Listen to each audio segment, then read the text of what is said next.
वेद शास्त्र शास्त्र संपन्न सदा संतुष्ट भारतीय संस्कृति की वैदिक परंपरा वेद शास्त्र।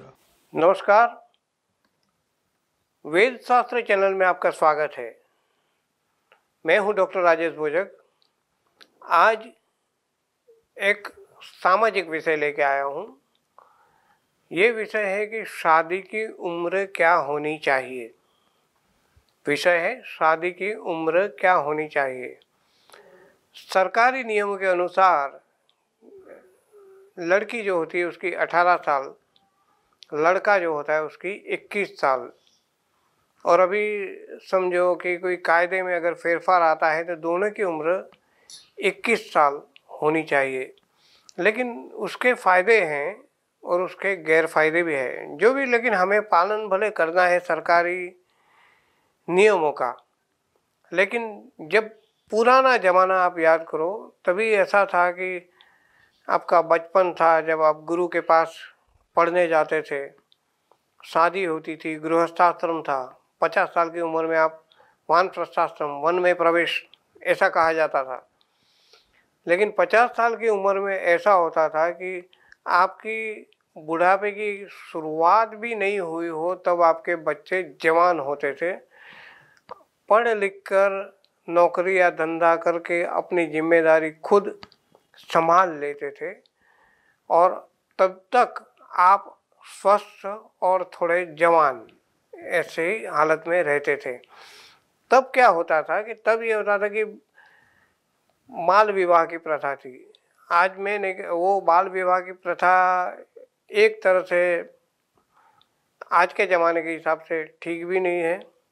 आज का ज़माना ये कहता है कि बच्चे पढ़े बढ़े, थोड़े मैच्योर हो जाए और अपनी जिम्मेदारी संभालने लगे, फिर उसको शादी करनी चाहिए। लेकिन पुराने ज़माने में क्या था, जॉइंट फैमिली था। मतलब एक आदमी अगर कमज़ोर हो तो दूसरा आदमी मजबूत हो तो पूरा घर का खर्चा या पूरी घर की जिम्मेदारी एक दूसरे की मदद से संभाल लेते थे। घर चलता था अच्छी तरह से। काम में भी घर के अंदर 2-3 स्त्रियाँ हो, 2 भाई हो, सास हो, उनकी पत्नियाँ हो, 2 भाइयों की पत्नियाँ, उनकी बहनें, ये वो जो भी 4-5 औरतें थी, वो सब मिलके पूरा घर का काम करती थी। घर में वडील पुरुष या स्त्री जो होते थे उनकी बात सभी मानते थे। अभी यह है कि शादी की उम्र की बात आई तो शादी की उम्र, अगर मैं अपना मंतव्य कह रहा हूँ, अपना अभिप्राय दे रहा हूँ कि शादी की उम्र जब तक हो सके तो दोनों के लिए 18 साल होनी चाहिए।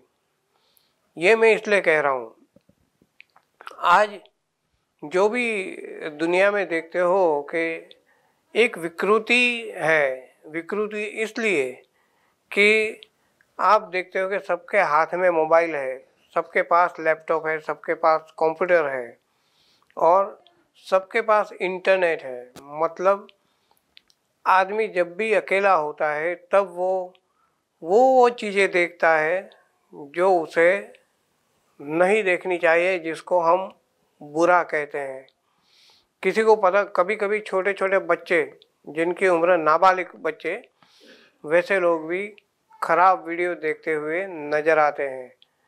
और इस तरह की उनकी जो भी मानसिकता होती है तो ये मानसिकता उनके दिमाग पे एक बुरा असर करती है और ये बुरा असर उनको जातीय अपराध करने के लिए प्रेरणा देती है। उनकी नज़र खराब हो जाती है। कभी कभी वो ऐसा किस्सा करते हैं कि जैसे बलात्कार जैसे किस्से आते हैं, पेपर में आप छपते हो, पढ़ते हो, ये ऐसी बुरी बातें होती है और ऐसे हादसे और वाक़यात हुआ करते हैं। इसकी एक वजह ये भी है कि जब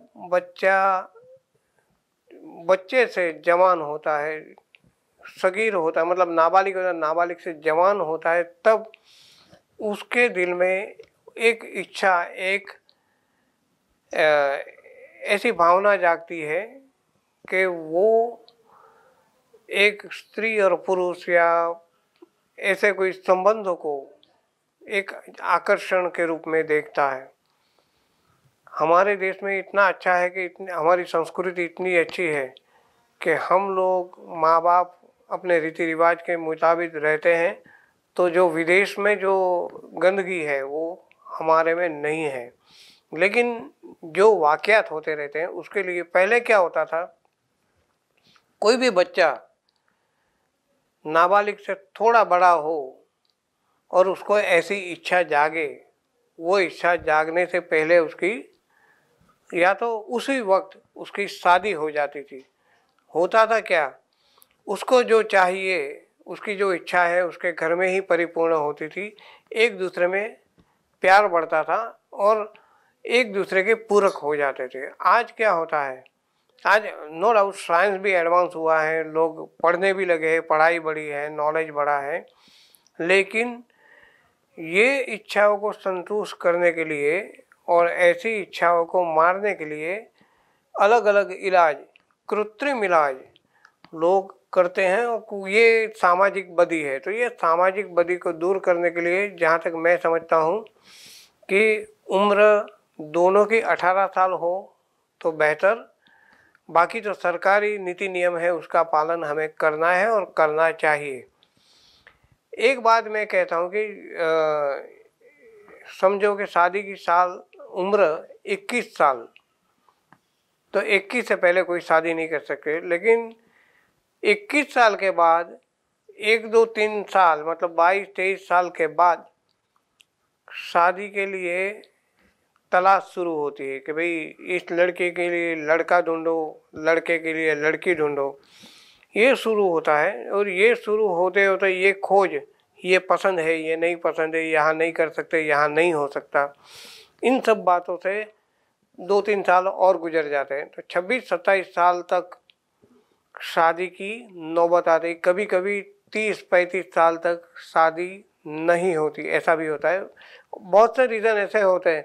एक चॉइस होती है कि भाई मैं इतना पढ़ा लिखा हूँ तो मुझे ऐसे ही चाहिए, हमारा ख़ानदान ऐसा है तो हमको ऐसे ही चाहिए, हम इतने पैसे वाले हमको पैसे वाले ही चाहिए, हमको गोरी चाहिए, काली चाहिए, हमको ऐसा लड़का चाहिए, हमको वैसा लड़का चाहिए। ये चॉइस, और ये चॉइस क्या है कि जिस तरह आपकी चॉइस होती है तो सामने वाले की भी चॉइस होती है, और दोनों चॉइस जब मैच नहीं होती तो तब तक शादी नहीं हो सकती। कभी कभी ऐसा होता है, स्कूल कॉलेज या नौकरी व्यवसाय, उसमें भी प्यार का सिलसिला चलता है कि कोई आपको पसंद है, कोई पात्र पसंद है, उनको आप पसंद नहीं, किसी से आपको प्यार हो गया लेकिन सामाजिक आपके रीति रिवाज मैच नहीं हो रहे, आपकी समाज की जो भी लायकातें हैं, लायकातें मैं इसलिए कहूँगा कि ये समाज इसी समाज में शादी करना पसंद करता है, वो समाज उसी समाज में, इस तरह की कोई भी बातें हैं तो वो मैच नहीं करती, तो वो नहीं हो पाता। और ये ऐसा नहीं होता तभी दोनों पक्ष कि भाई यहाँ नहीं हुआ तो मुझे कहीं नहीं करना, ऐसी जिद पे अड़ जाते हैं। वैसे करते करते भी टाइम चला जाता है और शादियाँ लेट होती है। कभी कभी ऐसा होता है कि आपको कोई पसंद है लेकिन सामने वाले के दिल में, आपके जो दिल में जो भाव है वो भाव नहीं है, तो ये शादियाँ नहीं होती। मतलब सरकार जो भी उम्र निर्धारित करे, लेकिन शादी करने की उम्र बढ़ती जाती है। कभी कभी लोगों को 40 साल को उम्र में शादी होती है, किसकी 35 साल की उम्र में शादी होती है।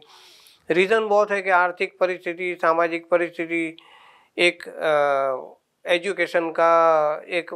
एजुकेशन की एक मांग, रूप रंग को प्राधान्य, कभी कभी दहेज की बातें भी आती जो अक्सर गुनाह है, दहेज लेना गुनाह है।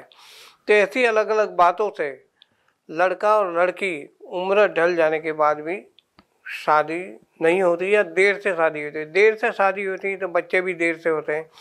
फिर बच्चे को पढ़ाते पढ़ाते जब उनकी शादी की उम्र आती है तब आप लकड़ी लेके चलते हो। मतलब ऐसी नौबत आ जाती है कि अपने बच्चे जब तक तैयार ना हो तब तक आपकी कैपेसिटी कम हो गई होती है। मतलब जो भी चीज़ जितनी जल्दी शुरू हो वो अच्छा होता है, ऐसा मेरा मानना है।